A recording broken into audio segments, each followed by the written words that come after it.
আলিফতে আল্লাহ আল্লাহ আল্লাহ আল্লাহ যতদিন পৃথিবী হবে ততদিন।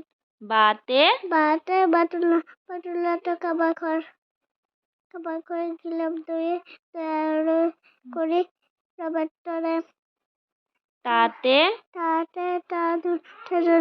টুপি বাঁধে নামাজ পড়ি। আল্লাহকে স্মরণ করি। সাথে সাধারণত ফল খেলে প্রতিদিন ভরে ভিটামিন। জিমতে জামাত বেঁধে নামাজ পড়ি। খোদার রোমন পালন করি। হাতে উন্নত হজ যদি ভরসায় দিদি করে উচিত নয়।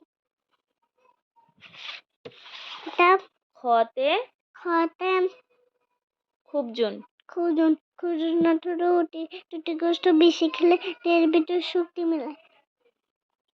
গুড।